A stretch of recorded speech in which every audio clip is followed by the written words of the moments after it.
Welcome, and thank you all for coming at the start of what is going to be a very interesting, very busy day. As you, I think, know from the programs, we have an exceptional turnout of very senior people who have been central to the development of the U.S.-China relationship, and they'll be with us throughout the day, and momentarily we're going to have a television link to the Chinese Foreign Ministry to hear from Foreign Minister Jiechi. But let me just put in context today's event by saying that this day is meant to recognize and assess one of the great game-changing initiatives in American foreign policy. 40 years ago, last month, President Richard Nixon landed in Beijing for a week of talks with China's revolutionary leaders, Mao Zedong and Zhou Enlai. The presidential visit began the process of ending 2 decades of Sino-American confrontation and hostility.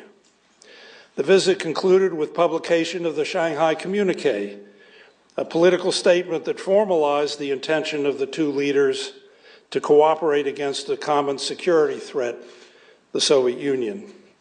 The document also highlighted profound areas of disagreement. But despite these differences, the Nixon-Mao initiative fundamentally changed the dynamic of the Cold War and helped ease America's exit from the Vietnam conflict. Today, it's hard to recapture the drama, indeed the shock, of the Nixon presidential visit. The opening of that shock, of course, had come 7 months earlier, when President Nixon announced that his national security advisor, Henry Kissinger, had secretly visited Beijing to prepare the way for the presidential trip. Did the president and Dr. Kissinger anticipate the long-term consequences of their initiative? The week that changed the world, as Mr. Nixon characterized his visit as he departed Shanghai at the end of that week. Those consequences have been dramatic and profound, certainly for China and indeed for the world. Within a decade of the president's visit, China had abandoned its Maoist legacy of political struggle and global revolution. And in the following 3 decades, under the policies of Mao's successor, Deng Xiaoping, China has grown to become the world's second largest economy. The revolutionary impact of today's China is lifting hundreds of millions out of poverty, but of course, in the process, challenging global institutions of economic management, as I know we'll hear one of the panels later today.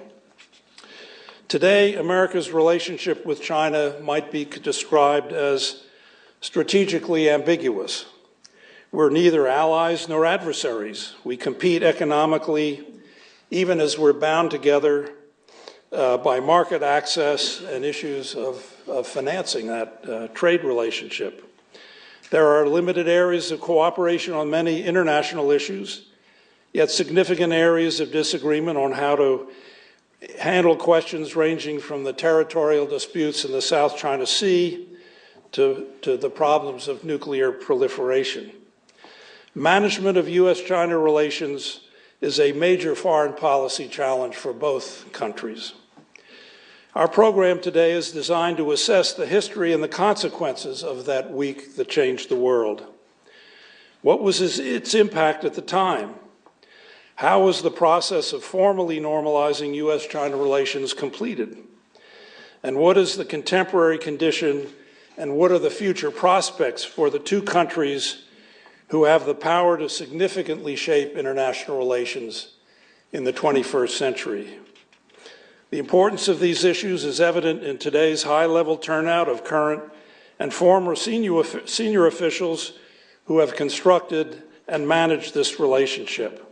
China's foreign minister, who we'll hear from in a minute, and our own Secretary of State, who will be with us this afternoon. Former American officials who built that relationship: Henry Kissinger, Brent Scowcroft, Zbigniew Brzezinski, and an experienced assemblage of other officials and specialists who today manage and interpret Sino-American relations for our country. This relationship was and remains one of consequence for issues of war and peace. And thus, the Institute of Peace was pleased to have been asked by the Nixon Foundation to co-host today's venture. And we're also extremely pleased that we have as our collaborator in organizing and conducting today's event the Kissinger Institute on China and the United States of the Woodrow Wilson International Center for Scholars. And we'll be hearing from the director of that institute, Ambassador Stape Roy, shortly. Let me also say we're most appreciative of the generous support provided for today's event by Mr. Hank Greenberg, the chairman of the CV Star Foundation. And now let me highlight the shared Sino-American support for our program by welcoming to our podium China's emissary to Washington, Ambassador Zhang Yesui. Mr. Ambassador, please.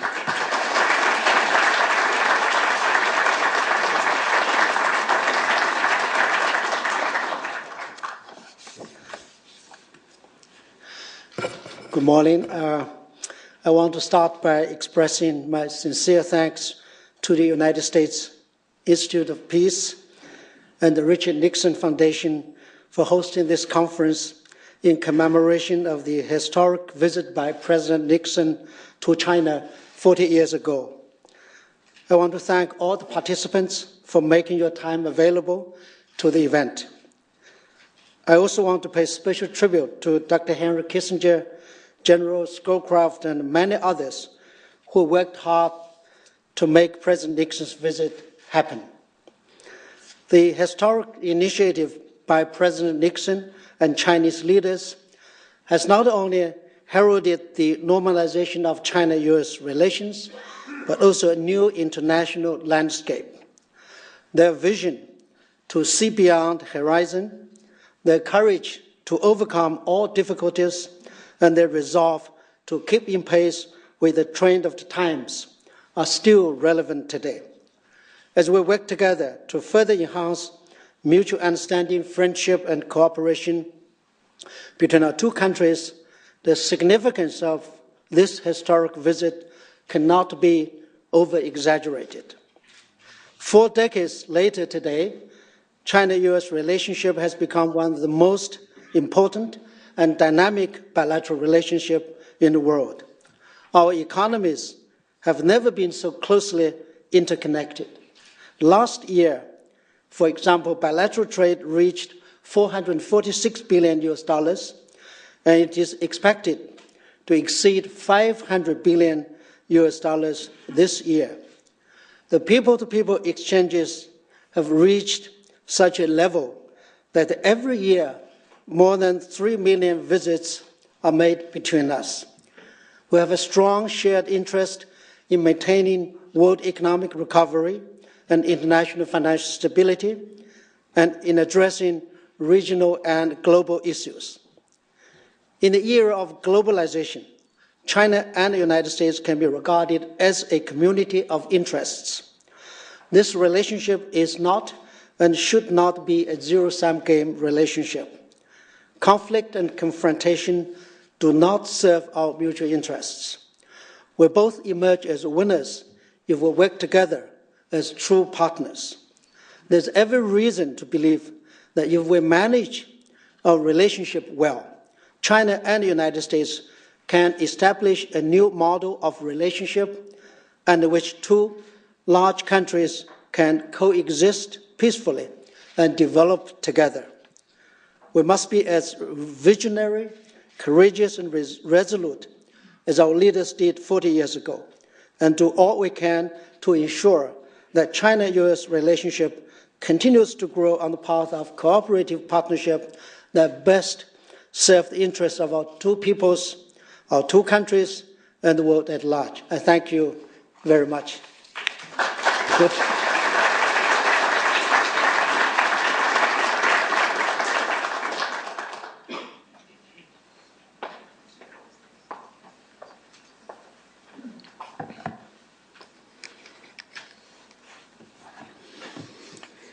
Good morning. My name is Ron Walker. I am chairman of the Richard Nixon Foundation, and on behalf of the foundation and the board, it is my privilege to welcome you, all our distinguished guests, friends, and former colleagues. We also want to thank our host and partner, the United States Institute of Peace. Ambassador Solomon, thank you. Colonel Hughes, and their magnificent team, which has been a perfect team to work with. I think we have assembled the very best of the past, present, and future of American and Chinese policymakers with diplomacy, business, media, and academia. 40 years ago, President Nixon asked me to lead the U.S. advance team to the People's Republic of China. It was an awesome and, truth be told, a daunting assignment. And to this day, it is a vivid memory and continues to enhance my life. It's almost impossible for anyone who wasn't around in the late 1960s and the early 1970s to imagine how unknown and mysterious, and for many, how threatening China, the very idea of China, or how shocking that President Nixon announced he was going. I think Dirk Halstead of Time Magazine and United Press International got it right when he said that there has never been, nor will there ever be, a presidential journey like the one President Nixon took to China until a sitting president goes to the moon. In those days, long ago, before internet and the 24-hour news cycle, most Americans got their news from 3 television stations. From the 21st to the 28th of March in 1972, all 3 networks were all Nixon, all China, all the time. America, and I mean all of America, was glued to the strange and wonderful pictures on the TV screen. And they spent that week in China with President and Mrs. Nixon. Students of American foreign policy seem unanimous in assessing President Nixon's initiative in opening relations with China as one of the few great world-changing innovations of U.S. diplomacy. It brought enormous benefits to American security and certainly brought China out of its angry isolation. As Mr. Nixon intended in his 1967 article, Asia After Vietnam. By the time Air Force One arrived back at Andrews, the Forbidden Kingdom had become enticingly accessible thanks to the impact of television coverage of the trip. Americans were suddenly fascinated by China and wanted to know and learn and see more. The door had truly been opened by President Nixon. And over the last 40 years, despite some differences and periods of tension and strain, all of which Mr. Nixon foresaw, as he made clear in many of his post-presidential books and articles, it has remained wide open, as he also foresaw it. And it all began 40 years ago with the week that changed the world.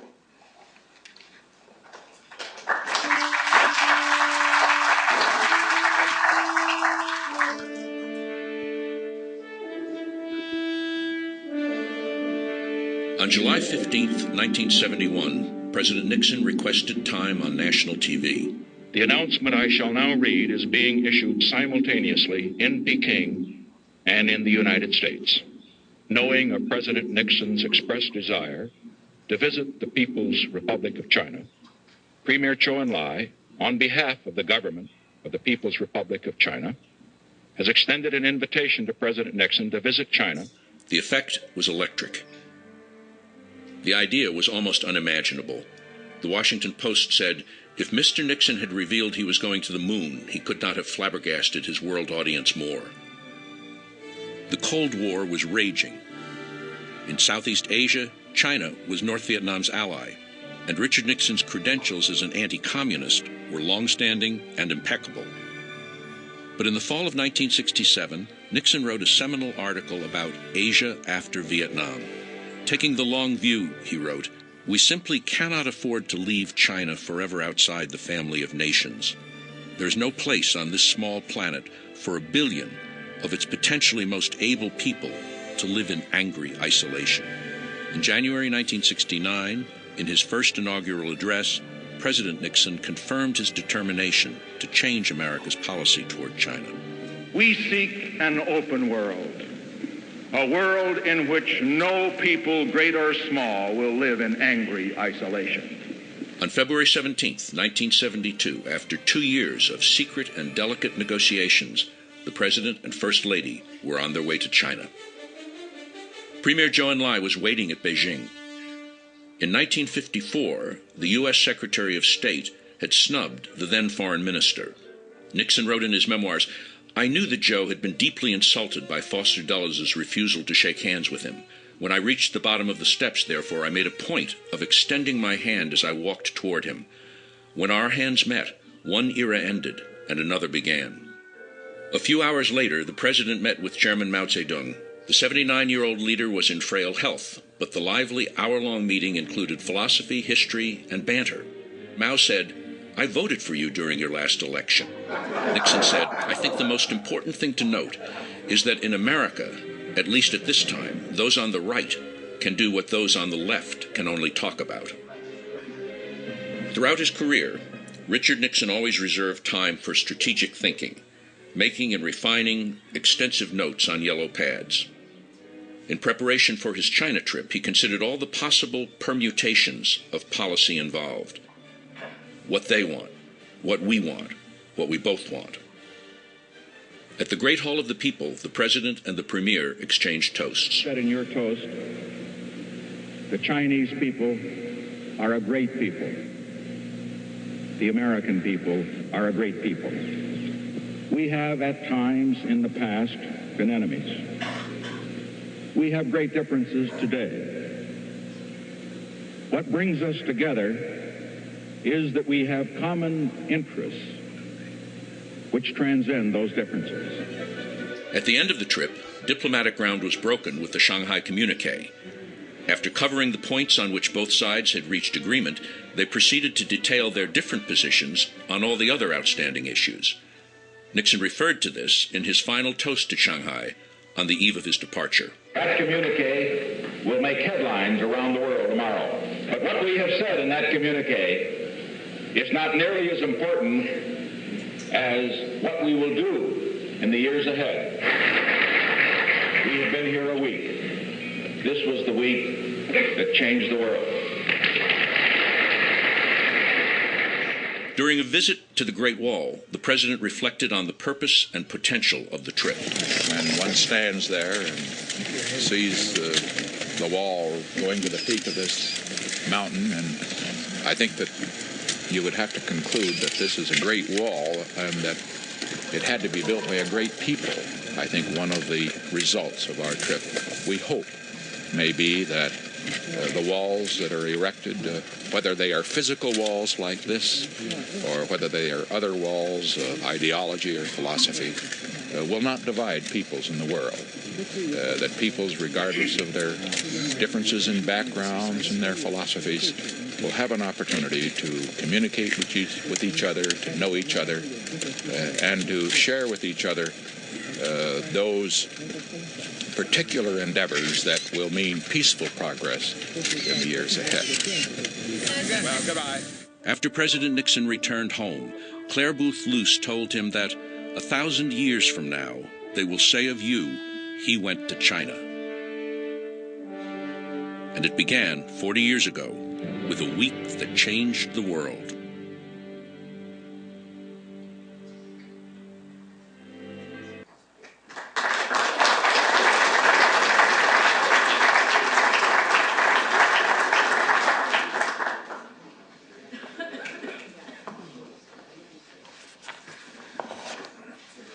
Good morning. I'm Stapleton Roy, the director of the Kissinger Institute. We are very fortunate that Chinese Foreign Minister Yang Jiechi, who is in Beijing attending the National People's Congress, has been able to carve out a few minutes in his very busy schedule, late at night in Beijing, to join us live on television to mark this important anniversary. Foreign Minister Yang is well known to many of you here. He has been intimately involved with U.S.-China relations for over 30 years, including 3 assignments to the Chinese embassy here in Washington, the last as ambassador from 2001 to 2005. He has closer personal acquaintanceships with senior Americans probably than any other Chinese, forged over nearly 40 years of working with them. Foreign Minister Yang has been described, and I quote, as a highly skilled, knowledgeable, and professional diplomat who is an especially eloquent and persuasive representative for his government. Others have called him suave and articulate, and I have noticed him demonstrate those qualities on numerous occasions over the years. At the same time, he is a fierce defender of China's national interests, quite properly earning him the nickname of Tiger Yang, which is a play on the last character of his name, which includes the character for tiger in Chinese. As a very effective Chinese ambassador in Washington, Foreign Minister Yang demonstrated time and again that his vigorous and faithful representation of his government's positions is not in any way incompatible with his belief that good U.S.-China relations are in the best interest of both countries. Foreign Minister Yang, thank you for joining us today to mark the 40th anniversary of President Nixon's trip to China. Thank you, Ambassador Roy, for your very kind and warm introduction. Dr. Kissinger, General Scowcroft, Ambassador Solomon, Chairman Walker, Ambassador Zhang Yesui, ladies and gentlemen, dear friends, it is so good to see you through this video link. Modern technologies have brought us close to each other despite the vast distance between Beijing and Washington. I'm honored to attend this conference on China-U.S. relations hosted by the United States Institute of Peace, the Richard Nixon Foundation, and the Kissinger Institute on China and the United States to mark the 40th anniversary of President Nixon's visit to China and the issuance of the Shanghai Communique. It is so nice to be in your midst shortly after we saw each other, Ambassador Stapleton Roy, Dr. Kissinger, General Scowcroft, Ambassador Solomon, and so on, during the course of Vice President Xi Jinping's recent visit to the United States. I wish to express my heartfelt appreciation to you for your abiding commitment and long years of hard work to build up China-U.S. relationship. 40 years ago, President Nixon paid a historic visit to China, during which our two countries issued the epoch-making Shanghai Communique. With extraordinary strategic vision and political wisdom, the Chinese and American leaders broke the ice of estrangement between China and the United States and opened a new chapter in our bilateral relations. I was in my early 20s then and was about to go to Britain to study when I heard the news, and I was very excited. That historic visit and event has changed so many things, from the overall international environment to the lives of many ordinary people in China and the United States. 40 years have passed since President Nixon's visit to China. Thanks to concerted efforts of both sides, China-U.S. relations have kept moving forward despite some ups and downs over these years. With strong vitality and great potential, our relationship has grown into one of the most important bilateral ties in the world today. Frequent high-level exchanges and growing dialogue mechanisms have become a regular feature of the bilateral ties. Over the past 40 years, and particularly the past few years, our leaders have maintained close contacts through mutual visits, meetings at multilateral occasions, telephone conversations, and letters. These high-level contacts have played an irreplaceable part in steering the growth of our bilateral ties. There are now over 60 bilateral dialogues and consultation mechanisms, including the strategic and economic dialogues and the high-level consultation on people-to-people exchange. These mechanisms cover political, economic, security, culture, and many other fields. Indeed, few other two countries can claim to have so many high-level dialogue mechanisms that cover such diverse fields. Our trade and business ties are flourishing. At the time of the establishment of diplomatic relations, our two-way trade was only $2.45 billion US, but it hit $446.6 billion US last year, representing an increase of 182 times. Such strong business ties have brought real benefits to both sides. According to Chinese figures, the United States has invested a total of over $67 billion US in China, bringing capital, technologies, and expertise that serve China's needs in its economic development. The United States, too, has benefited from trade with China. Over the last decade, U.S. exports to China have grown by 468%, creating over 3 million jobs. The quality, yet inexpensive Chinese goods have saved more than $600 billion US for American consumers. There are active people-to-people in the local exchanges. Today, it is quite common for Chinese and Americans to visit each other's country. As a matter of fact, as many as over 3 million people travel across the Pacific each year. There are 38 sister provinces, states, and 176 pairs of sister cities between the two countries. In 2011 alone, nearly 160,000 students from China's mainland went to study in the United States, marking China the largest source of foreign students in the United States. Meanwhile, learning Chinese is becoming increasingly popular in the United States. Chinese is now the second largest foreign language in the United States, next only to Spanish. And the 100,000-strong initiative announced by President Obama in 2009 is well underway.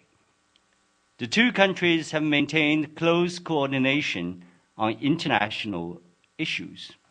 China-US consultation and cooperation cover a wide range of fields. They include the international fight against terrorism after 9/11, response to the international financial crisis, regional hotspot issues such as the situation on the Korean Peninsula, the Iranian nuclear issue, the Middle East and South Asia, non-traditional security challenges in energy and resources security, public health, and disaster prevention and mitigation. By maintaining such close consultation and cooperation, our two countries have contributed much to upholding global peace, stability, and prosperity. The dynamic growth of China-US relations over the last 40 years proves that our shared interests far outweigh differences that cooperation has always been the dominant trend of our relations, and that the sound China-US relationship is in the best interests of both countries. Attending today's conference are both Democrats and Republicans, and both government officials and non-government figures. This shows that to foster strong China-US relationship is the shared view of Democrats and Republicans, and it is the consensus of both the US government and the general public. Ladies and gentlemen, dear friends, the 21st century is a century of win-win cooperation. We have entered the second decade of this century, and China-US relations now stand at a new starting point. In January 2011, Chinese President Hu Jintao visited the United States. He reached agreement with President Barack Obama on working together to build a China-US cooperative partnership based on mutual respect and mutual benefit, thus ushering China-US relations into a new age. President Hu Jintao, Chairman Wu Bangguo, and the Premier Wen Jiabao have held many important and positive meetings with US leaders in recent years on strengthening our bilateral relations and promoting China-US cooperation. Last month, at the kind invitation of Vice President Joseph Biden, Vice President Xi Jinping paid a very successful visit to the United States to further implement the agreement reached between the two presidents, thus advancing the building of China-US cooperative partnership. The world is going through complex and profound changes unseen before. Global challenges have become more pronounced, and the trend of our times towards peace, development, and cooperation remains unchanged, and countries are becoming more interdependent. Against this backdrop, our two great nations share more extensive common interests and also heavier responsibilities. The growth of China-US relations is important for the well-being of our two peoples and peace, stability, and prosperity in the world. We need to act on the agreement reached between our two presidents and work hard to build China-US cooperative partnership. We must increase dialogue, enhance mutual trust, deepen cooperation, and manage differences to ensure the healthy and steady growth of our relations. Specifically, I think it is important that we take the following steps. First, we should keep to the right direction in building China-US cooperative partnership. To build a cooperative partnership is the right choice for us to advance China-US relations in a changing world. No matter what difficulties we may encounter on the way ahead, we should not deviate from the course we have embarked on or waver in our resolve and confidence. Only by firmly holding the helm and keeping to the set direction can we ensure the safe and smooth voyage of the giant ship of China-US relations. Second, we should endeavor to enhance strategic mutual trust. To develop the China-US cooperative partnership is the shared aspiration of Chinese and American peoples, and to enhance strategic mutual trust is an important part of that partnership. Only with better understanding and more trust can we strengthen the foundation of China-US relations and fully harness the potential of our cooperation. The two sides should continue to intensify high-level exchanges and dialogue at various levels to further deepen mutual understanding and trust. China is committed to peaceful development. We hope that the United States will see China's development in the right and objective way and take more steps to increase our mutual trust. We, on our part, would like to see continued development and prosperity in the United States. Both China and the United States are Asia-Pacific nations. China welcomes a constructive role played by the United States for peace, stability, and prosperity in the region. And we hope that the United States will respect China's interests and concerns in the region and work with us to blaze a trail of sound interactions and win-win cooperation between our two big countries. Third, we should adhere to the political foundation of China-US relations. There are three important political documents between China and the United States, namely the Shanghai Communique, the Joint Communique on the Establishment of Diplomatic Relations, and the August 17th Communique. These documents have established the principles and laid the foundation for China-US relations. Together with the three China-US joint statements, they guarantee the sound development of China-US relationship. The most important principle enshrined in these documents is that the two countries should respect each other, treat each other as equals, and enhance cooperation on the basis of common interests. We should earnestly respect each other's core interests and major concerns, expand common ground while setting aside differences and properly handle differences to maintain steady growth of the bilateral ties.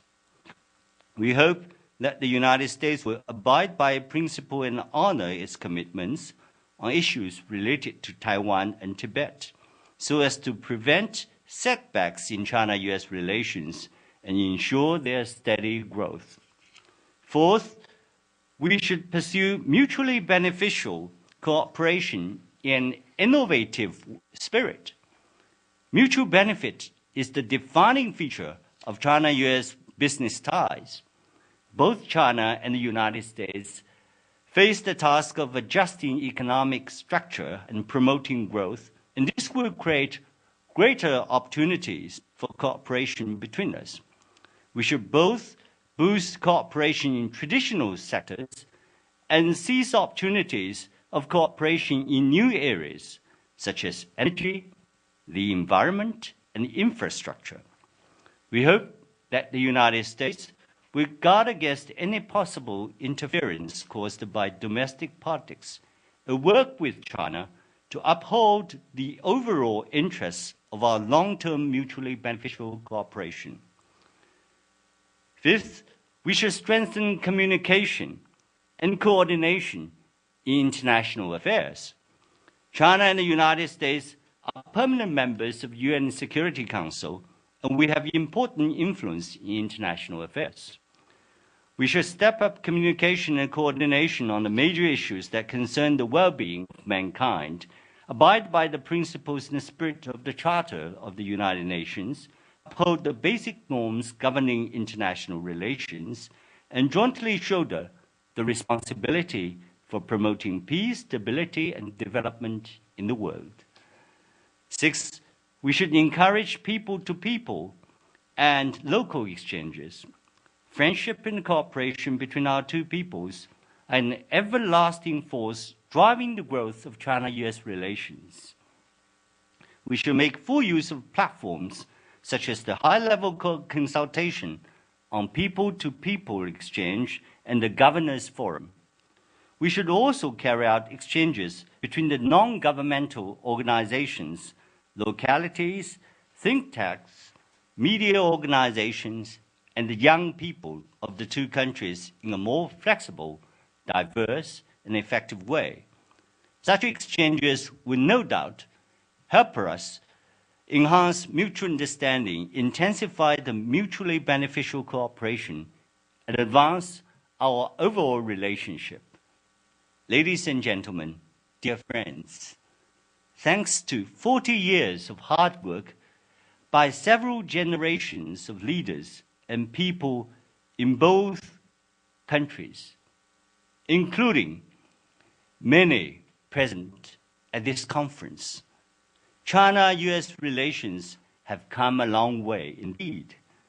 Our responsibility now is to sustain the growth of China-US relations in the next 40 years and beyond. This is both a glorious and challenging mission. Let us keep to the goals set by the two presidents.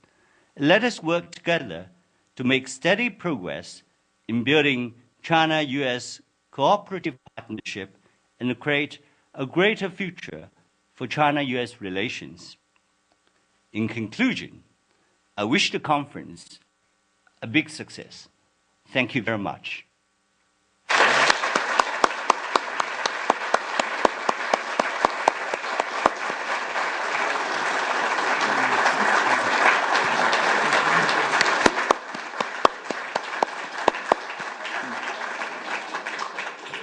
Thank you, Mr. Minister, for that eloquent and important statement. I was prepared to ask you a number of questions, but you have covered the ground so thoroughly that I will not keep you up any later in Beijing. Thank you very much for your participation in our commemoration of this event. Thank you. Thank you very much. Thank you. Thank you.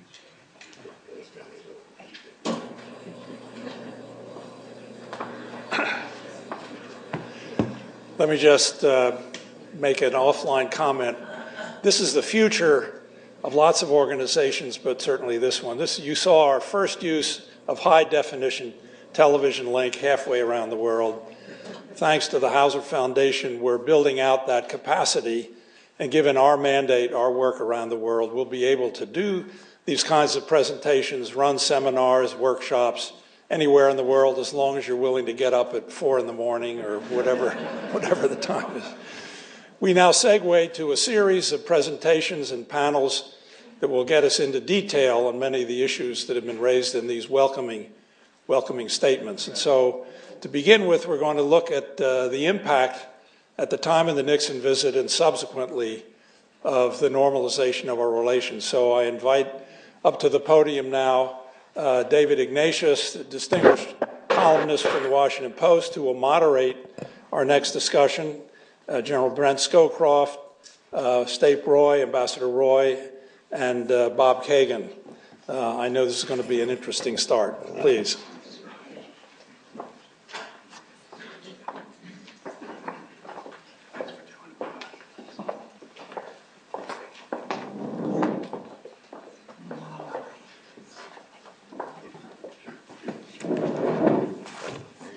Good to see you. It's a pleasure for me to be here as a Washington Post columnist and student of these events. It's terrible to think that if the clock were speeded up, it wouldn't have been necessary for Nixon to go to China. They could have just done a video telecast, which would have taken the fun out of it. As I've looked back on these remarkable events in preparation for today's session, I've been struck by the surprise that President Nixon achieved. The phrase "Nixon goes to China" is almost a synonym for doing the unexpected and a turnabout in foreign affairs, and also by how carefully planned this surprise was. Reading Henry Kissinger's first volume of memoirs, White House Years, I came across a wonderful brief passage that shows just how carefully the tracks were covered here. At President Nixon's first White House news conference on January 27, 1969, he was asked about improving relations with Beijing, and he'd written the Foreign Affairs article the year before, suggesting that he was interested in this, so it was a natural enough question, and he said very emphatically, "I see no immediate prospect any change in our policy. Dr. Kissinger notes in his memoirs that the real message was conveyed in a February 1 private memo that the President sent to Dr. Kissinger, and I'm quoting from his summary of that. Quote, "I think we should give every possible encouragement to the attitude that the White House is," and this is single quotes, "exploring possibilities of a rapprochement with the Chinese. This, of course, should be done privately and should under no circumstances get into the public prints from this direction." So President Nixon had in mind keeping people from the Washington Post and the New York Times outside of this remarkable process good idea. at that early phase. So we have a very distinguished panel. You all know the figures here. General Brent Scowcroft served as National Security Advisor to both Presidents Ford and President George H.W. Bush, is now President of the Scowcroft Group. Ambassador Roy has already been with you. Many of you, I'm sure, know that he was born in Nanjing, China, grew up as a Chinese speaker, served as U.S. ambassador there from 1991 to 95, and is now director of the Kissinger Institute. And to my immediate left, Dr. Robert Kagan is a senior fellow of the Brookings Institution, author of 5 books, including his latest called The World America Made. I'd like to start our conversation about these events with General Scowcroft, because General Scowcroft was on the plane in 1972 that we just saw in that marvelous historical documentary. And I'd like to ask you, General Scowcroft, what the feeling was on that plane as you headed across the Pacific for this week that changed the world, the conversation among the President's aides, the feeling when you landed on the ground and had the first contacts with Chairman Mao. Well, thank you, David. I need to make one thing clear. I was on the plane. I was on the advance trip to China, but that was a week after I got to the White House. I was not a part of the NSC team. I was the White House manager of Defense Department assets that were used by the White House. Communications, the transportation, all those kinds of things. So while I was fortunate enough to be on the plane, and for reasons which still escape me, I was a part of the official party. There were 12 members of the official party. Henry Kissinger wouldn't even talk to me at that time. So I'm an observer. I'm an observer to the substance of the trip. But, you know, comparing it to a trip to the moon, which I've never been to either, is, I think, apt.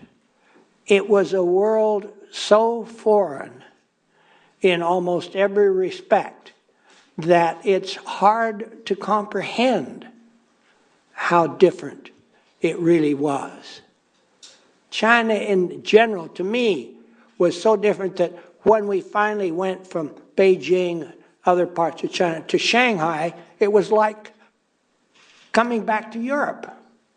Because Shanghai, the physical attributes were at least familiar. But the attitude on the plane was, to me, just almost breathless. What's it going to be like?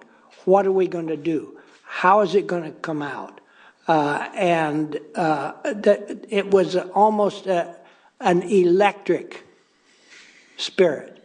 And there isn't anybody who didn't want it to work. And the Chinese that we worked with in preparing for the visit were incredible in the lengths to which they went to deal with our needs. On the advance trip, for example, they said, well, I understand you want to bring some press with you. How many do you expect? And we said 500. They had never seen 500 correspondents. So, I mean, this was literally two separate worlds coming together to meet at the same time.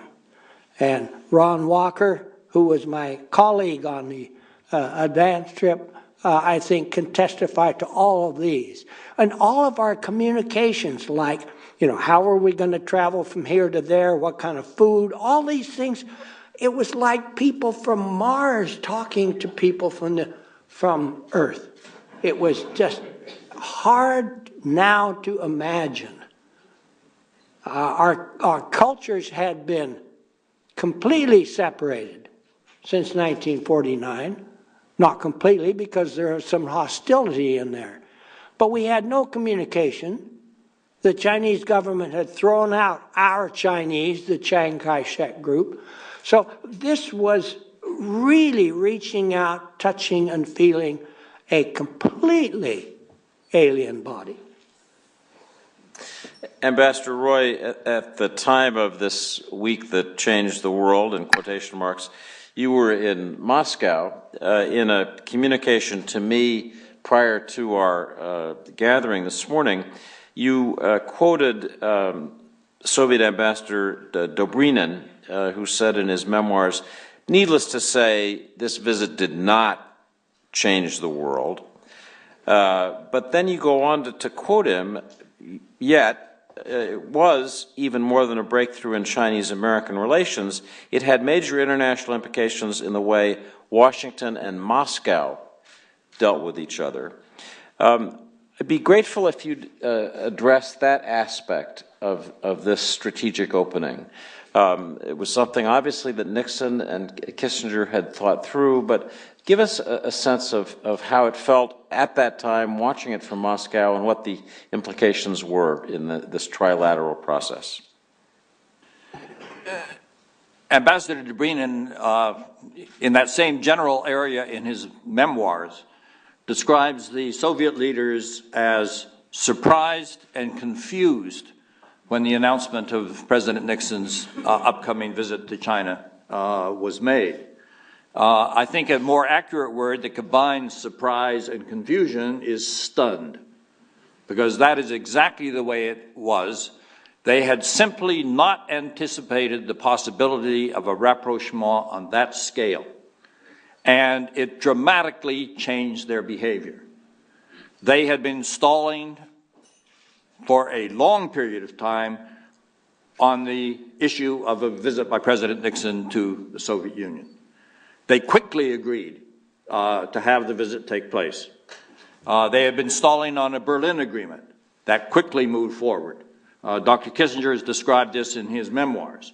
They had been stalling on negotiating an agreement to prevent accidental nuclear war. It quickly moved ahead. In my case, I had been covering Soviet Far Eastern relations. I could not get any access to any Soviet Asian specialist prior to the announcement of President Nixon's trip to China. After the announcement, all of a sudden, they wanted to see me. It wasn't a question of my having to go in and see them. I arrived in the Soviet Union shortly after the Soviet invasion of Czechoslovakia. Our relations for 3.5 years were in the deep freeze, literally. After the announcement of President Nixon's visit to Beijing, 3 months later, he visited Moscow, and I had the experience of seeing little Soviet schoolgirls, Russian schoolgirls, waving American flags standing on the streets of Moscow. Inconceivable without that visit that you would have had that turnaround. Dobrynin himself, as you quoted, indicates that it changed the course of the Cold War by putting the United States in the driver's seat, by being able to simultaneously manage possible improvements in our relations with both Beijing and Moscow, And that gave the Russians a strong dynamic to want to prove that they were more important to the United States than China was. And that's exactly the way the dynamic emerged. Dr. Kissinger has described it very thoroughly in his memoir about that period. Bob Kagan, you're well known, in addition to being a brilliant analyst, as a contrarian analyst who doesn't mind arguing the unconventional point of view. So I want to put it to you, would you be prepared to argue the case that this week didn't change the world, or didn't change the trajectory that would otherwise have ensued? Well, I don't want to let you down, not fulfill my role. I think there is a case to be made that there was a certain inevitability about the movement of the United States and China closer together at this time. And I actually would take for my source on that, I have here Holy Scripture, the Gospel according to St. Henry. And Dr. Kissinger points out in his memoirs, which is one of the greatest books on foreign policy ever written, that precisely that there was a trend in the world that was inevitable if China was in fact going to get stronger, if China was in fact wanting to open up to the world. And obviously the situation was that the Chinese were the initiators of this discussion because they were so petrified about what was happening on their Soviet border. I think Dr. Kissinger points out that only the most skillful players on both sides could have brought it to fruition. And I'm sure that's true, but the initial impulse, I think, there was a certain inevitability to it. What was going to change, what changed is hard to say. I'm sure the Soviets did become more flexible for a certain period of time, but of course, then we have the rest of the 1970s and moving into the 1980s to look at and to decide whether the gains were really that significant. I think it's worth recalling that the initial impulses, at least on the American side, were very much domestic. And I think that sometimes gets lost in our discussion of this. We think about the grand players, and of course, the grand players were important, but it was also domestic. And can I just read from Scripture? Please. Briefly? Because this is, when you read Dr. Kissinger's memoirs, you realize how important this is. We know how important it was for Richard Nixon from a public relations point of view and a political point of view, but I find this paragraph very interesting. For over 2 years, my nightmare had been that Vietnam would sap our nation's self-confidence and drain it of its crucial capacity to preserve the free nations and to sustain all hopes for progress. While the post-war world was crumbling and our creative contribution was more than ever indispensable, we stood in danger of consuming our national substance in bitter domestic strife over a corner of Southeast Asia. Whatever happened in Indochina, we would have to begin a new era of international relations, a goal unachievable without national dedication and national consensus. The meaning of the trip, the meaning of the opening for Kissinger at this time was there was now for once the prospect that Americans could at last begin to unite behind a vision of a more constructive and peaceful world and would be given hope by the demonstration that even in adversity, America still had the inward strength for great enterprises. For the first time in 2 years, I experienced amid the excitement a moment of elation and inner peace. I'm sure that, I hope there are other occasions when Dr. Kissinger experienced elation and inner peace, but I think, to me, what's striking about this is, first of all, the great similarity of that moment in our history with what many take to be our present moment, but also the degree to which Dr. Kissinger was thinking almost beyond geopolitics and about trying to revive the nation through some dramatic action like this. And I don't know, I think if it hadn't been for Watergate, that might have been the case. But of course, the next thing, practically the next thing that occurs is Watergate, and that hope of reviving the nation, I think, is delayed.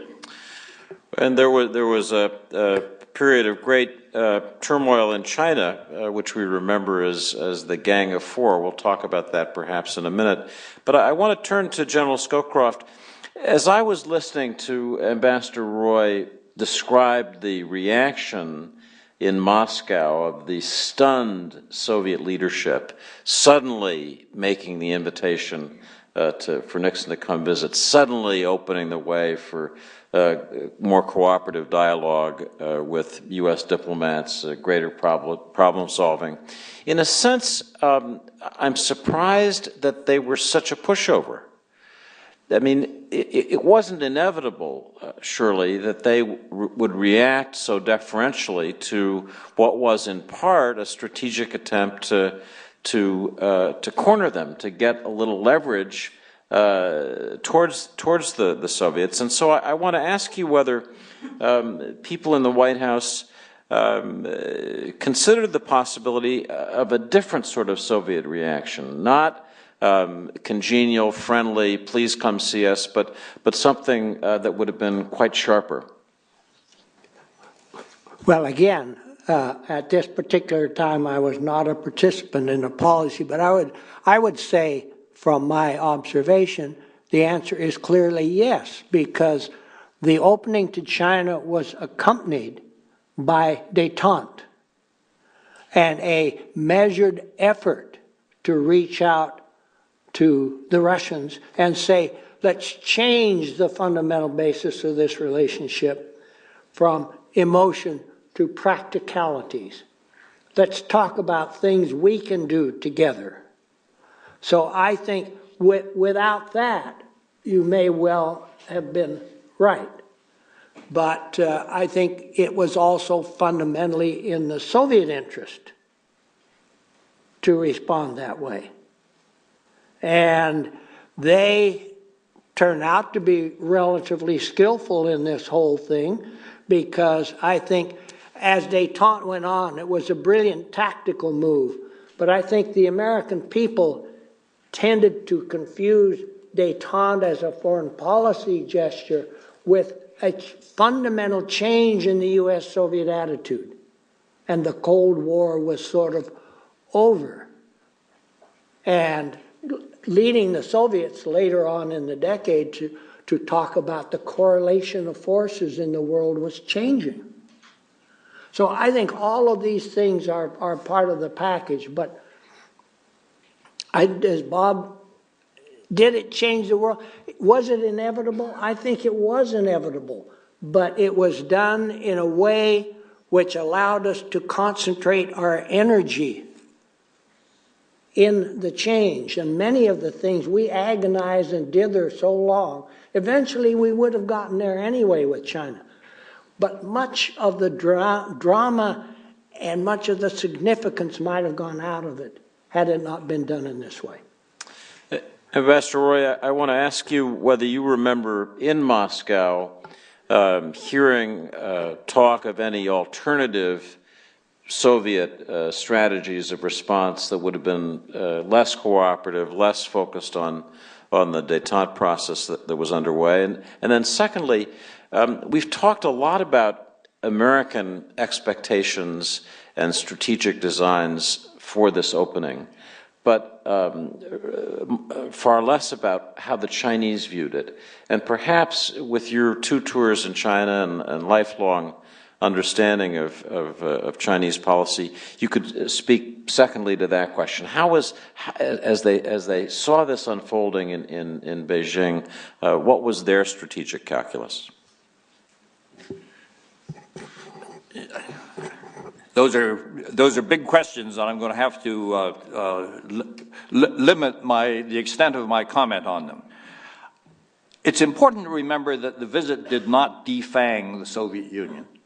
It remained our most formidable threat, and that continued for a substantial period of time after the visit. And we saw the fact that the Soviets were not helpless. It was demonstrated in the Indian-Pakistan War that took place in 1971, when the Russians used that opportunity to support India in essentially dismembering Pakistan. And since Pakistan was the closest friend of China and had played a role in enabling Dr. Kissinger to visit Beijing, in a sense, it was the hard edge of the Soviet response. With the United States, they didn't really have good, hard options. They could have adopted a harder position, but they would have ended up suffering from it. We were, in physical terms, still the stronger power. But the key thing that the visit did was it changed the psychological balance of the Cold War. Throughout the 50s, Americans were nervous about the expansion of the communist world. And in the 60s, we were frustrated because the Sino-Soviet dispute had emerged and we could gain no benefits from it because we couldn't break through to Beijing. And the visit all of a sudden gave us this enormous card to play, and I think that we played it very well. Now, would China's course have been different without this? It might very well.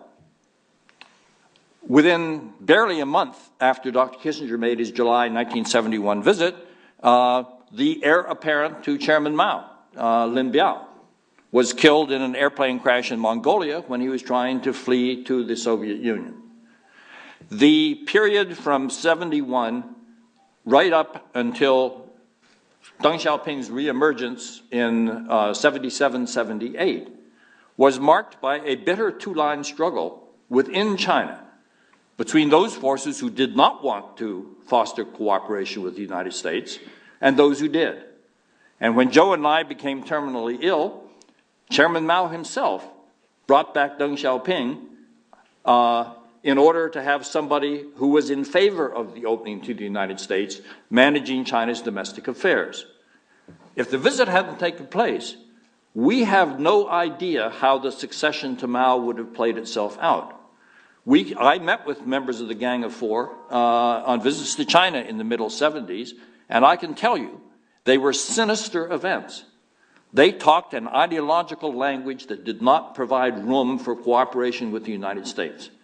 And the visit by President Nixon altered that domestic balance in China in favor of those leaders who saw that this was the direction that China should move in. Without that impulse, I suspect that we wouldn't have seen the reform and openness policies emerge in 1978, and that the whole course of developments in Asia would have been very different. That's a fascinating point about the effect on the succession of leadership in China.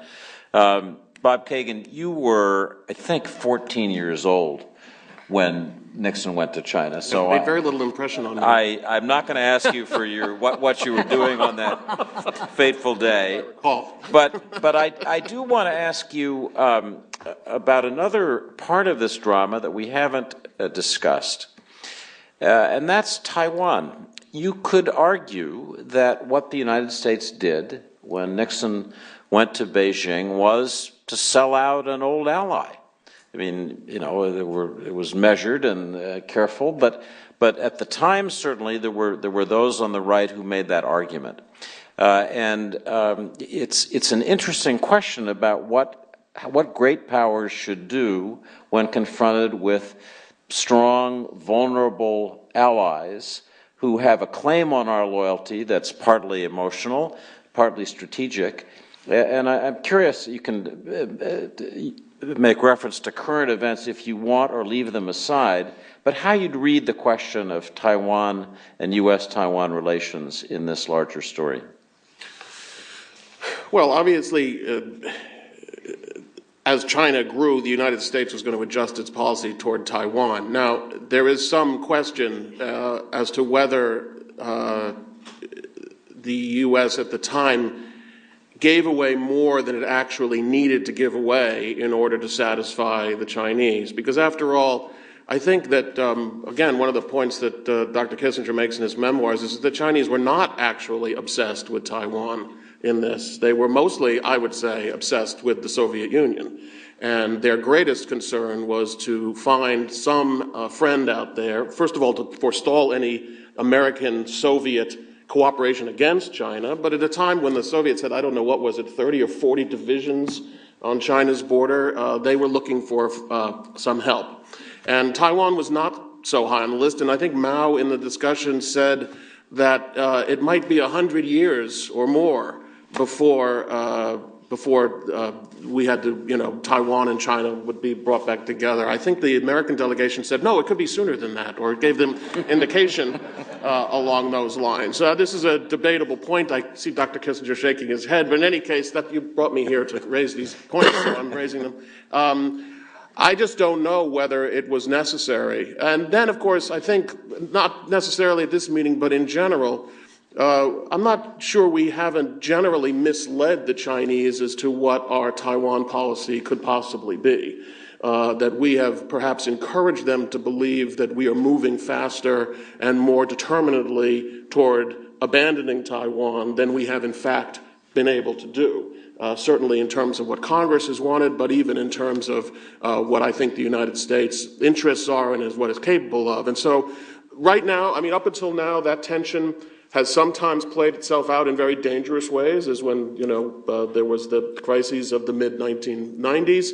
Right now, things seem to be fairly stable, but I don't think we've unfortunately heard the end of where this whole policy that began there will wind up. I don't know where it will wind up. I think that we probably have a great opportunity for tension and possibly, unfortunately, if not managed well, even conflict in the future. So if things had been done differently at the beginning, we wouldn't be in that situation, I'm not prepared to say. But I do think we were a little bit more generous and forthcoming than even perhaps the Chinese expected. But can I say one word about the détente point? Please. And then, there's no question that we achieved some flexibility in our relations with the Soviets at that period, but let's not forget that détente itself was a fairly short-lived policy, and I don't know where you want to claim that it died, particularly I think I remember Brzezinski saying it died in the sands of Ogaden or something like that, but it might even have died during the Ford administration for all we know, in the Ford administration. So we're talking about a brief window before returning to some pretty hard-headed U.S.-Soviet relations, certainly in the early Reagan years. So again, when you talk about what did the world change completely, we shouldn't overstate the gains of détente in that period. General Scowcroft. Could I add just one point? I think the whole Taiwan issue is one that symbolizes the unrest inside the United States that this move took. We tend to overlook that. But it still is there in the Taiwan Relations Act. All of these things are the back force to what happened, and I think we need to remember that. I would argue that China policy is perhaps the most successful American foreign policy in the last 50 years.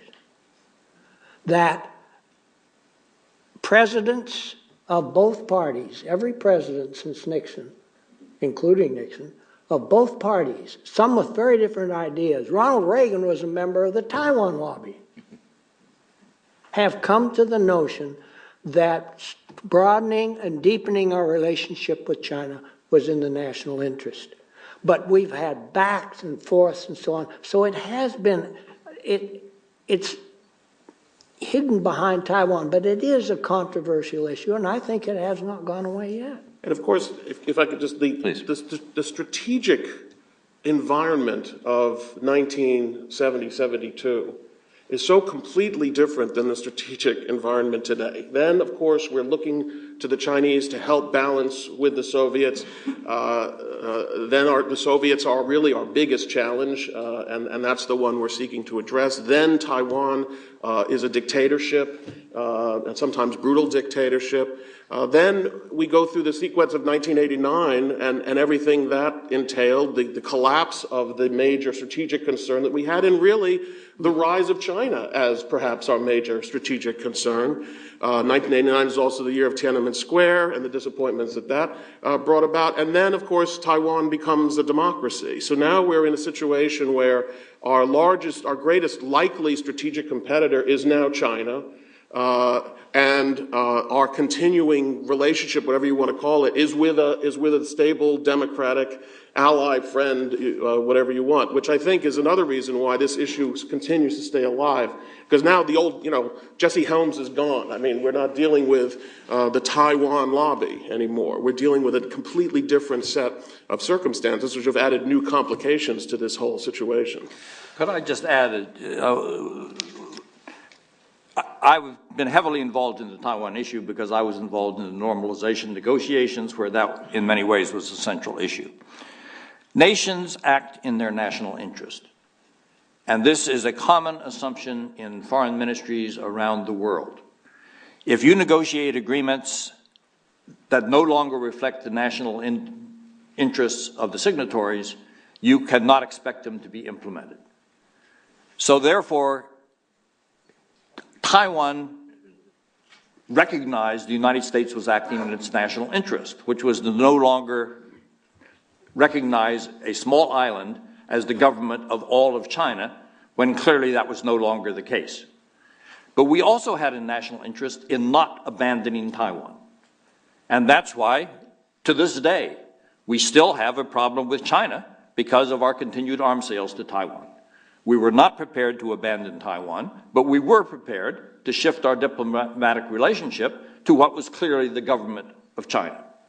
But we did so in a more orderly fashion and with more protection for our interests vis-a-vis Taiwan than any other country has been able to do. And that continues to this day. I would also argue that if you look at Taiwan's current situation, where it is among the more affluent entities in the world, ranking on a per capita basis with European countries, that Taiwan actually has benefited enormously from the tough decisions that President Nixon and President Carter later made in order to carry out the breakthrough to China and put us in a position to end the bipolarity of East Asia, which has been the roots of the success that has emerged in East Asia over the last 30 years.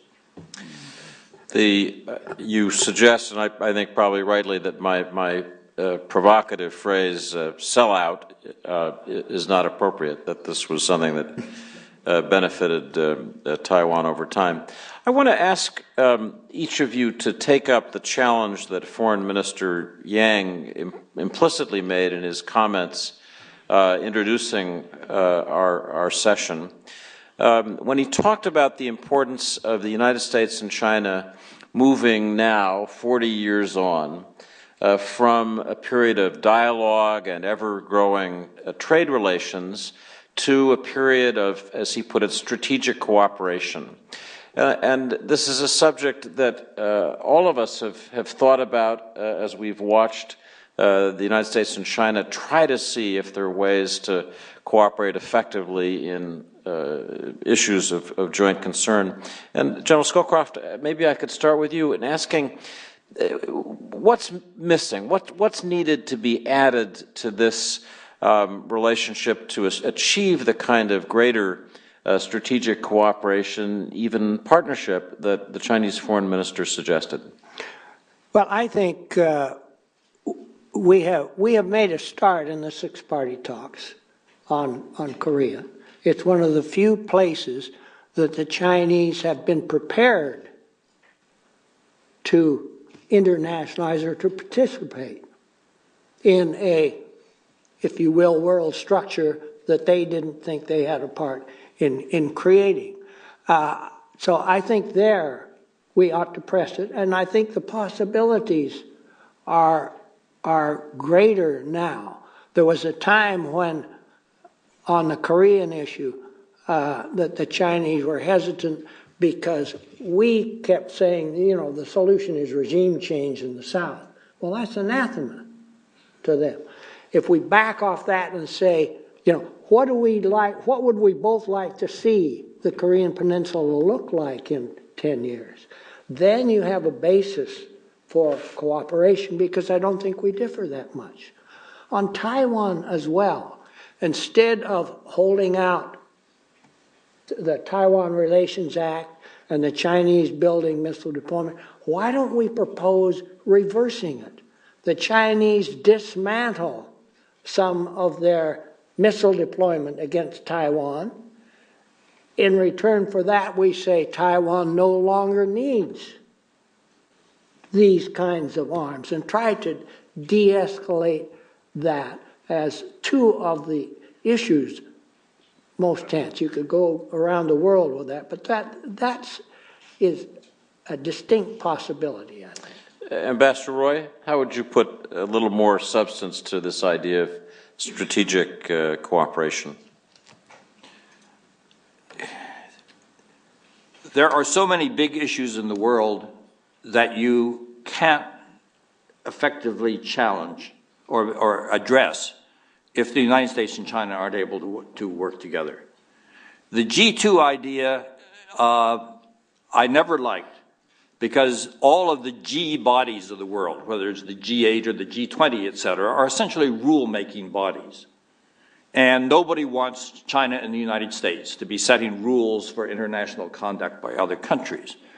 A much better parallel is the European Union, where nothing can get done if Germany and France are not prepared to work together. But they don't dominate the European Union. In many ways, that's the role that China and the United States have. You can't address climate change if China and the United States, the two biggest emitters of greenhouse gases, are not prepared to address the problem, because other countries then won't make the steps necessary to address it. They're too insignificant compared to our role in this. You can't address proliferation issues effectively if China and the United States aren't able to work together. You can't address the problems of the Korean Peninsula effectively if China and the United States aren't able to work together. So anywhere you look at the strategic level, there is a China-U.S. aspect to it. In many cases, there is a significant overlap of our interest. In other cases, there's less of an overlap. Iran is a case where we have a significant overlap of our interests on the proliferation issue, but they differ in terms of access to Iranian energy and the fact that Iran is a near neighbor of China. So I think that this factor is enormously important in understanding our overall relationship. We can't have a stable world system if China and the United States are not able to work together. Bob Kagan? Well, to paraphrase Ronald Niebuhr, the fact that you can't have a solution without international cooperation doesn't necessarily logically lead to the fact that you're going to get international cooperation. And unfortunately, I would say that the degree of strategic competition that exists between the United States, which is both on a sort of fundamental great power level, but also on an ideological level, I think makes it difficult to have many areas of strategic cooperation. That doesn't mean we shouldn't be talking with each other. It doesn't mean we shouldn't be trying to minimize our differences, and it certainly doesn't mean we shouldn't be trying to work very hard to avoid conflict. But as we go down the list of issues that have already been named, I don't actually, I mean, we can have a longer debate about this, but I don't actually believe that China's future vision of a Korean peninsula is the same as the American vision of a Korean peninsula. I think the Chinese are most of all worried that somehow this regime won't hold up. I know that's not our concern, and I think that, the outcome in which, for instance, there's a unified Korea that is friendly to the United States, I think is a disaster from the Chinese point of view, and that's not what they want, which is one reason they are not putting pressure on North Korea on this issue. Just to dance around, I mean, on climate change, I think the Chinese believe that the whole climate change effort is a plot to keep them weak. The advanced industrial nations of the world have all polluted the world into oblivion and now are saying stop just as China is getting started. And both India and China feel this way, by the way. And so I'm not sure that we actually will come to agreement. In fact, I would say present evidence suggests we won't come to an agreement on climate change. I think the answer to the problem that we're going to get a lot of proliferation if China and the United States can't agree on Iran and other countries is that we're going to get a lot of proliferation, not that they're necessarily going to come together. So I think we shouldn't oversell, and I know you're not overselling, but I think we shouldn't oversell or mislead the peoples of either side into believing that it's just a matter of us trying to figure this out, and we'll figure out, and then we'll all work together on all these problems. We are in a position of competition with China that is inescapable. But it's going to be managing that competition, accepting that we have divergent interests. It's not just that we don't have overlapping interests everywhere, we have divergent interests, especially in the region of Asia. I would conclude this stepping out of my role as moderator for a moment. As I listen to people tell the story of this remarkable event of 40 years ago, I'm reminded that one interest that the United States and China had in common then and have in common today is the stability and security of Pakistan. Pakistan's role as the crucial intermediary between our countries in 1971, when Dr. Kissinger used it as his jumping off point before going to Beijing, and subsequently, is well known. But as I think about the challenge that Foreign Minister Yang put to us, how do we move toward strategic cooperation that's meaningful? Pakistani stability and, by extension, some stable resolution of the conflict in Afghanistan that leaves our joint ally, Pakistan, in a reasonable situation, along with other key regional countries such as India. That would seem to me to be an area worth thinking about. So I want to close with a final question for our panel, and then I would ask the audience to think if you have questions that you would like to pose. There are microphones waiting. But on an occasion like this, where, as we've said, this is one of the great examples of diplomacy in American history, I'm reminded of what President Nixon said in his meeting with Chairman Mao, flattering Chairman Mao. He quoted him and said, when opportunity arises, the great leader seizes the day, seizes the moment, which was something that Chairman Mao himself had written. Opportunities arise not just in 1972, but maybe in 2012. And so I'd like to ask members of the panel finally to think a little bit about whether, as we study this amazing lesson from the history of diplomacy, there's an area today where creativity, thinking outside the box, doing the unconventional, daring to take the trip to the forbidden place, whether there's anything that would occur to you by way of analogy to suggest as a modern day analog. Dr. Brent, would you? Wow.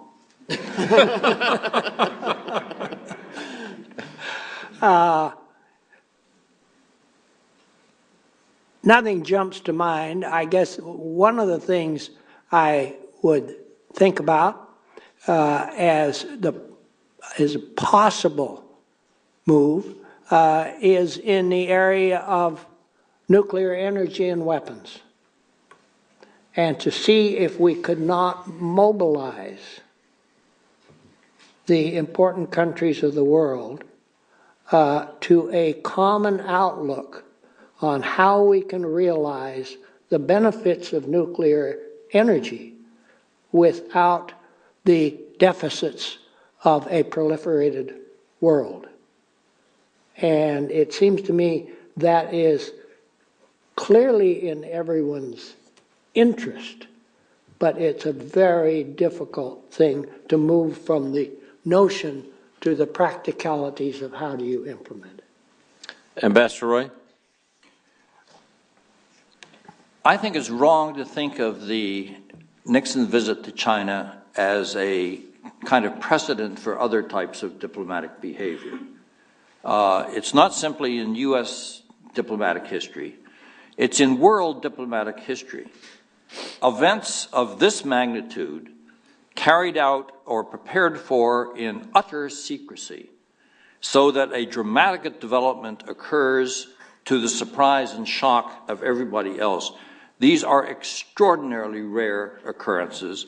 Perhaps in our recent memory, the only comparable action could be considered the Hitler-Stalin Pact in 1939, which had negative consequences as opposed to the breakthrough to China, which had enormously positive consequences for the world.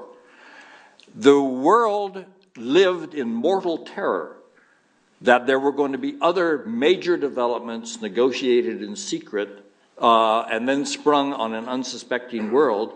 That psychology continued well into the 1980s, because not only was the preparation for Dr. Kissinger's trip carried out in total secrecy, but our conclusion of the diplomatic relations with China, the negotiations were carried out in total secrecy, and the actual establishment of diplomatic relations stunned everybody, because they knew it was coming, but they didn't know when. So I think that one shouldn't think in terms of, are there Nixon visits to China that we can do now that will somehow straighten out things. But I do think that there are an enormous number of areas where we have to be prepared to think out of the box. I think Brent Scowcroft has referred to the nuclear issue. One of the big issues is, how can China and the United States find a modus vivendi for two strong militaries to be able to coexist in the Western Pacific without driving tensions through the roof?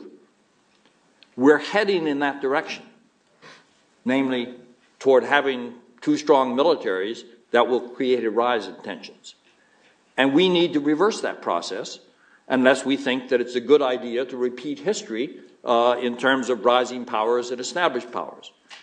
We haven't yet intellectually thought through how to address that question. But it's a very urgent question, and here's where we need an ability to think out of the box.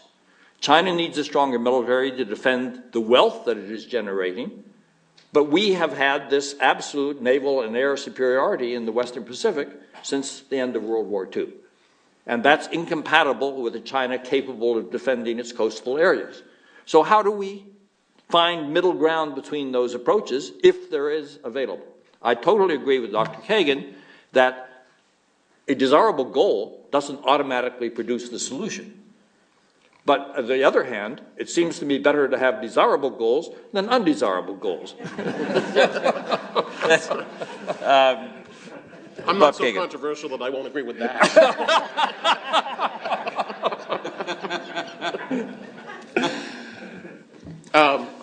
You're invited to think outside the box. Well, I don't do that very well.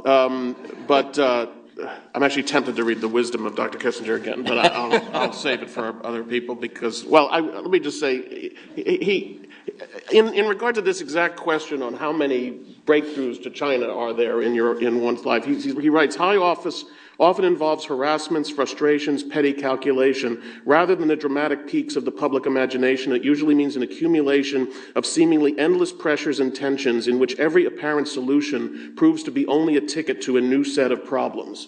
The character of leaders is tested by their willingness to persevere in the face of uncertainty and to build for a future they can neither demonstrate nor fully discern. I mean, that's sort of the end of wisdom when it comes to statesmanship. Now, in answer to your question, I think what that means is leaders have to look at what's going, history is happening, they have to figure out how to try to bend it and shape it in the direction that's most useful and most productive. I think what's happening now is the most important things that are happening now are happening in the Middle East. I think the Arab Spring is the most important development of our time, whether it's an Arab Spring or an Arab Winter, or whether it's going to go in a bad direction or a good direction. This is the current thing that is going to change. We can have a meeting 40 years from now and talk about the period that changed the world, for good or for ill. And I would say the greatest challenge we face right now, as important as the U.S.-China relationship is and is going to be, right now the greatest challenge is how we, in our whatever way we can, manage these evolutions in the Middle East. So I do want to now turn to the audience. If you would please identify yourself, identify the member of the panel to whom you'd like to direct your question. Keep your questions short, please. Yeah. I saw a gentleman here. Yes, please. Hi, I'm Jim Mann, author in residence at Johns Hopkins SAIS. I guess I would address this to General Scowcroft, though really it could be addressed to any of the three of you. It involves what a leading diplomatic historian, Nancy Bernkopf Tucker, called the mythology of the Nixon trip, that it was entirely far-sighted and a bolt from the blue. The record shows that in the 1968 campaign, Senator Humphrey, Nelson Rockefeller urged a re-examine of China policy. Once Nixon took office, Senators Mansfield, McGovern, Muskie, and Kennedy all sought to go to China and called for a re-examination. And part of the negotiations of the Nixon opening were that no Democratic leaders would go to China. So in a way, the fact that only Nixon could go to China was by order of Richard Nixon. Was there a domestic political component to the Nixon opening? And if so, then what do you think Nixon himself would have said if someone else had carried out the opening? Good. Brent, would you like to take that? Well, I'll take a start. Yeah, I think there was clearly a political dimension to it, and I think President Nixon probably realized that and took advantage of it. Because we've talked about the dissension that the whole Taiwan, the residue of this, has created turmoil inside the domestic body politic. Had it been Kennedy or Humphrey or somebody proposing it, the right would have said, horrors, you cannot abandon our closest ally, so on and so forth. Richard Nixon had a reputation that he used to implement what intellectually and politically made sense. That's my interpretation. I'd just like to add one point on that. In diplomacy, you can't offer half a loaf where you need to offer a full loaf in order to establish your credibility. If President Nixon had offered to send his vice president to China, or had offered to send his Secretary of State to China, or even Dr. Kissinger to China, as all he was offering, we wouldn't have had the breakthrough with China. Because it would have resulted in months, possibly years, of negotiating back and forth over what we would be doing and what we would be talking about. The significance of the Nixon visit was that the president did what nobody thought was possible, including the U.S. intelligence community, which was send the President of the United States to a hostile country with whom we did not have diplomatic relations, where we had diplomatic relations with a rival government, in order to get the breakthrough. I cannot conceive of any leader at that time or since who would have been prepared to take such a dramatic step. And without it, I would be prepared to defend the position that we couldn't have gotten the breakthrough the way we did. So the real significance of the visit was this understanding that to overcome the enormous hostility that had been built up over the 20 years when we were actually enemies of each other, it required a dramatic step, not simply a half-loaf step. And therefore, even if President Nixon had permitted Democratic senators or presidential candidates to go, that wouldn't have produced a breakthrough under the circumstances of the time. And I think this is what makes this a truly remarkable international development. Bob, do you want to add to that? No, just that it's unfair to make situational alternative histories like that. Obviously, politicians do entirely different things when they're in office as opposed to when they're out of office.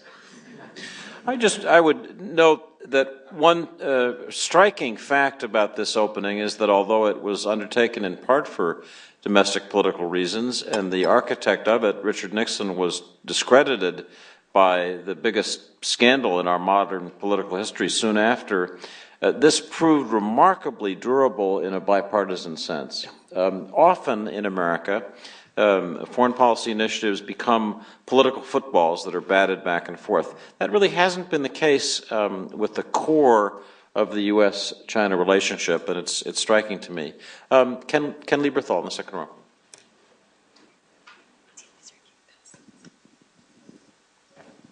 Thank you. Ken Lieberthal of the Brookings Institution.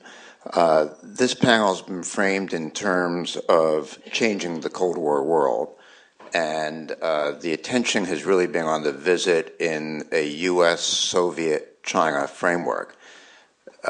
My understanding at the time the visit occurred was that this also had a very strong Vietnam component to it, and that there was a strategic idea behind it that if we could open to China, and we were trying to get a détente going with the Soviet Union, we could really squeeze Hanoi into a very different approach to resolving the Vietnam War.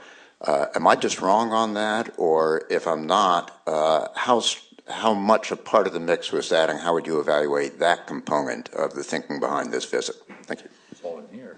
Well, it's not just in here, it's also in Jim Mann's book. I mean, I think it's in Jim's book where Nixon writes down the top issues for everybody, for both sides on his way, and the top word on his list is Vietnam.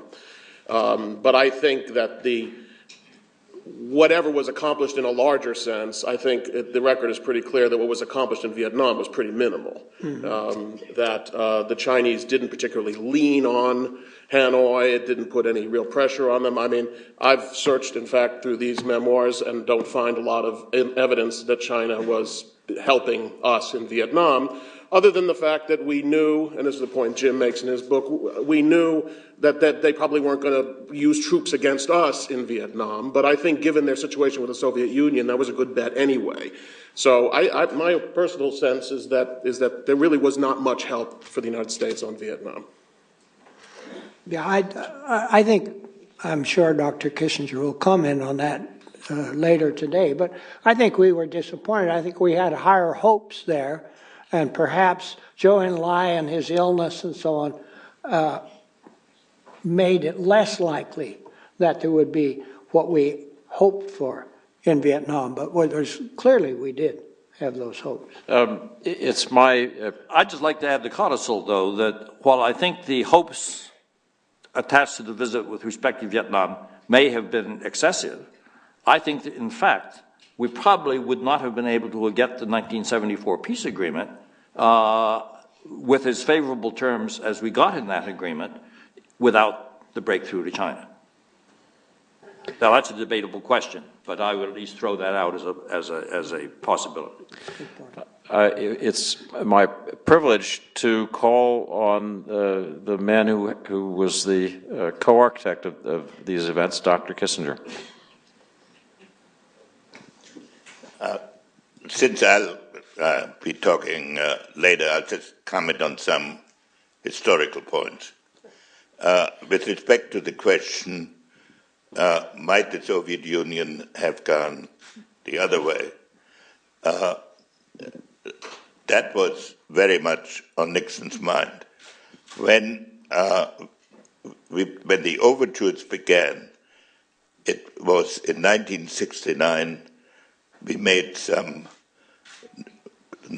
barely noticeable moves, like permitting tourists to buy $100 worth of Chinese products in Hong Kong. But the person who picked it up was George Kennan, and he enlisted 3 other Soviet experts to come into the White House and say to Nixon and to me that if you go down this route, war with the Soviet Union is certain, and you must stop now. And Nixon ignored this. Yeah, but that took some courage at the time when the leading Soviet experts tell you what is. Then, when we called in Dobrinin and informed him of the secret visit, we gave him a very tough message that said we are prepared for the consequences if you interpret it in a certain way. But we prefer to go the route that later was called détente.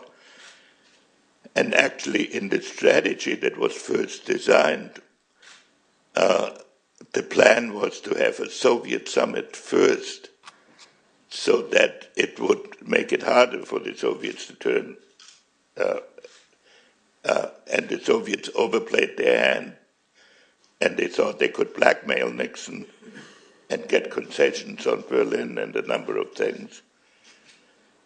And so at some point, we broke off the the exploration of the Soviet summit, which we would have preferred, and did the secret trip to Beijing and reversed the order.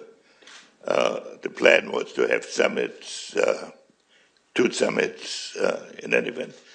With respect to Democrats going to Beijing first, I mean, records and phone conversations are available. The fear that Kennedy or somebody might go to Beijing before Nixon was not a consuming fear. I have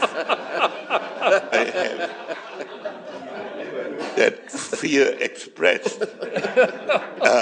After the secret trip, Nixon did not want any Democrats to go between my visit and his visit, because he thought that a lot of public discussion would screw up the dialogue.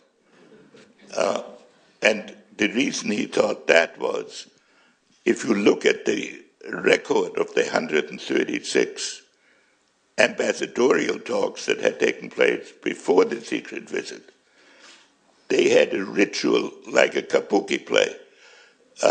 The Chinese made formal demands. We made formal demands, and no progress whatever had been made. And the contribution of the Nixon approach was that he was willing to scrap all these technical discussions.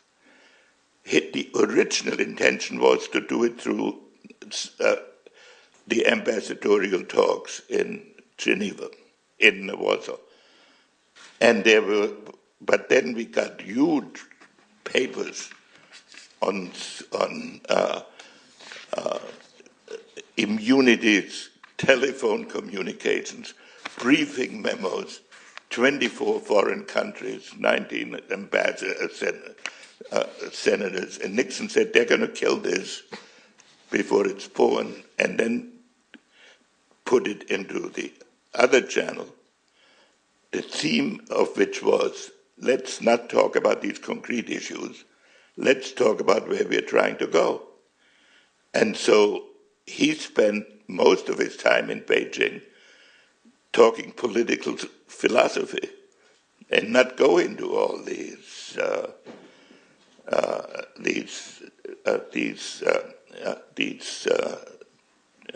technical points. On the point that more could have been achieved, someday one could look at the handling of the Taiwan problem as a rather sophisticated approach by 2 countries who knew they had inherent limits. Mao made sure in the beginning with Nixon by saying, let's put this aside. In every other conversation, Mao began by saying, let's put this aside.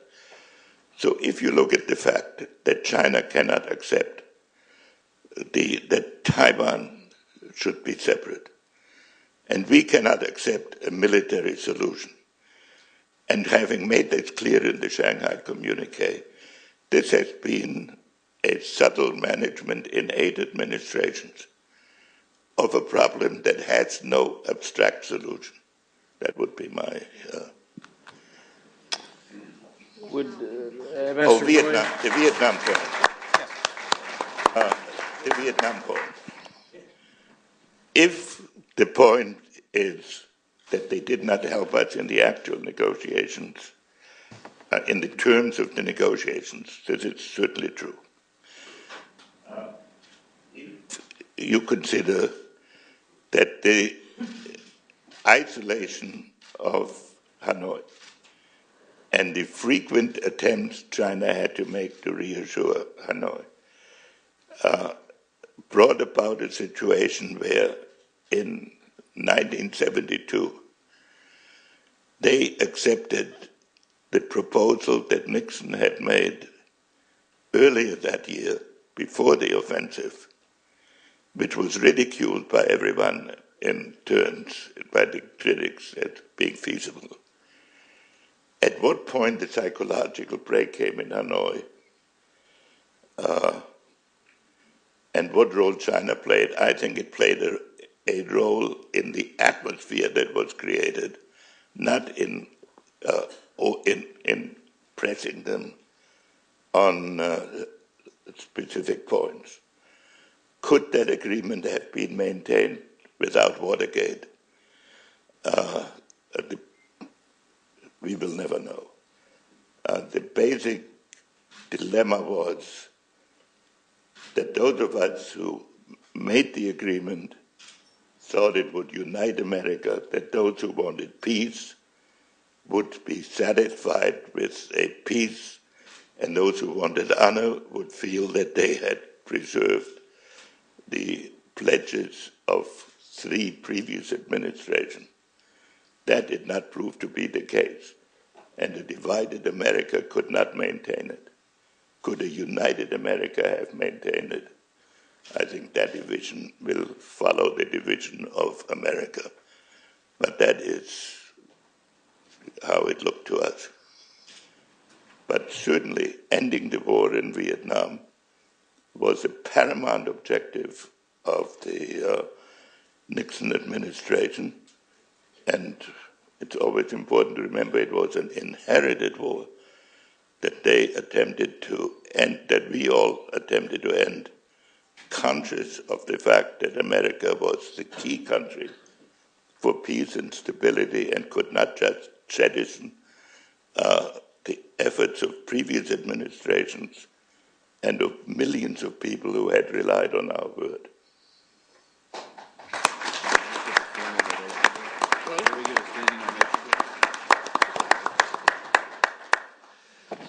I can't imagine anyone asking another question after that. I don't know if if any of our panelists would like to respond to Dr. Kissinger's comments. Well, so that's a perfect ending to our discussion.